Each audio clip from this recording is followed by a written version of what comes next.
સુરેશ ભજીયાની દુકાનની નજીક સામે આ ઘટના ઘટી છે જેમાં એક યુવકને માર માર્યો.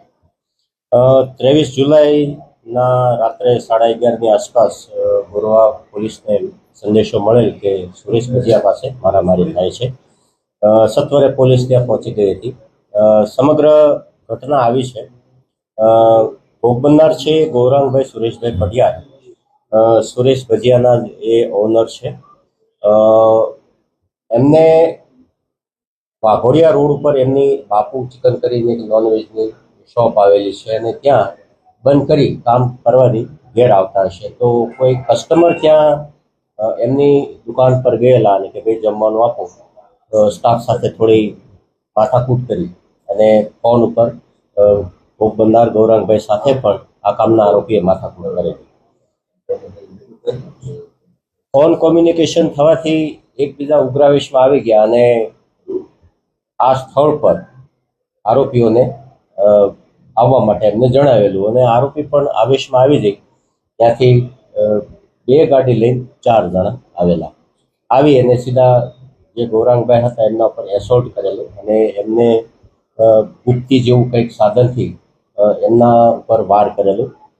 4 ઘા મારેલા છે જે પાછળ થાપાની સાઈડ અને સાથળથી ઉપરના ભાગે એમને ઇન્જરી થયેલી છે.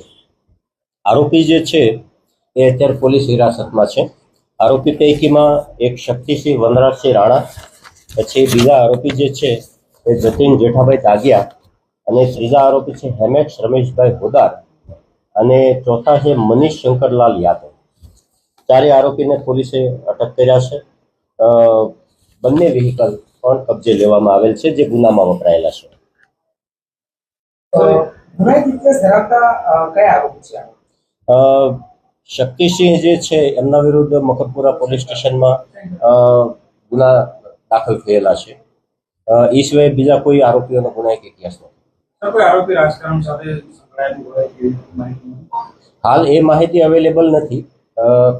પ્રથમ દ્રષ્ટિએ જોતા કોઈ રાજકીય પક્ષ સાથે કે રાજકીય બાબત સાથે સંકળાયેલા હોય એવું લાગતું નથી.